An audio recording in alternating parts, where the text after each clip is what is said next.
Kung magdamgo ka og anay, sa ato pa sa English pa termites kanabang mukaon sa itong mga haligi, mga dapat sa balay, amo na tawag anay. Ang anay sa damgo nagpasabot sa kawad-on, nagpasabot usab kini sa sakit, kapakyasan, panagbangi sa banay or pamilya, panag-away sa mga naghigugmaay, dunay muatbang sa imong negosyo. So manay meaning kung magdam kita kag anay sa imong damgo. Unya laing damgo kung makakita kag avocado, prutas ni siya. Kung makita nimo ang avocado sa imong damgo, nagpasabot ni nga duaon ka sa imong minahal nga nalayo kanimo. So kung na kay uyab ba karon, igsuon ba karon, paryente ba karon nga pinangga kayo nimo, nalayo mo posible siya mo bisita mo nagiingon dire. Unya kung imong kanon og lami kaayo, magmalipayon ka sa imong paghigugma. So may nakanindot kung imong kaonon ang avocado nya lami sa imong pagkaon. Nya laing damgo, kung sa imong damgo makakita ka og abogado. Ang abogado nagkahulugan nga dunay kaso nga imong atubangon. Magbantay ka sa mga tigpakaron ingnon, pagbantay sa mga mangingilad.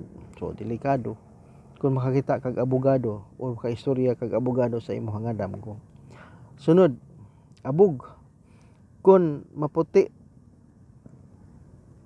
or kung mapuling ka sa abog, kapakyasan ang imong maangkon.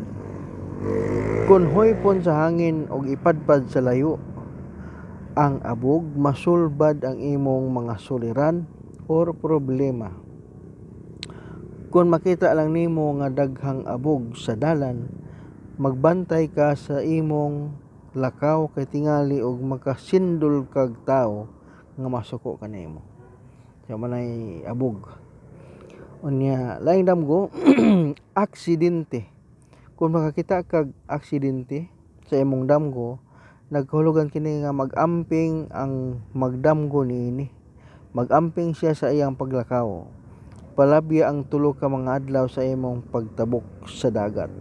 So wala ko makita kag aksidente, so dili maayo nga motabok og lawag og dagat samot nag eroplano. So laing damgo nga atong hubaron, magdamgo kag asido or aksido. Acid meaning acid. Kung imong makita ang botelya nga dunay asido, dunay magluib ug maglimbong kanimo. Pero kung imong imnon ang asido, dunay kalipay nga moabot. So makatalinghaga kayo ning libro ni Professor Huami. Dili ni sa iyang mga direkta or saba, tagna lang. So lahi ang iyang pamaagi sa paghubad. So lain nga damgo, naa diri aktor o actress or meaning artista.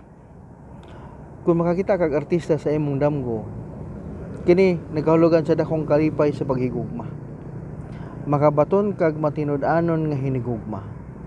Kung patay na ang aktor or artista nga imong madamguhan, kalisdanan ang imong maagian. So ang nakabati lang sa artista kung patay na katong imong madamguhan. So nindot yun nga buhi ang artista nga imong madamguhan.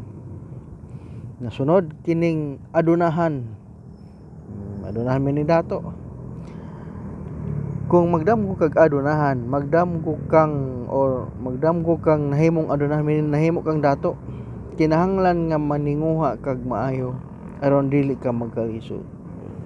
So kung mahimo likay nga magdamgo kang nahimo kang dato, kay di bati day kahulugan kung magdamgo kang nahimo kang dato. Sunod kining agas sa tubig nga tin-aw, bisan ug diin gikan ang pag-agas sa tadyaw o bisan unsang sudlanan sa tubig nga tin-aw, nagkahulugan sa maayong panglawas, malipayong pagpuyo ug malipayong paghigugmaay sa manag-uyab siyempre o sa magtiayon.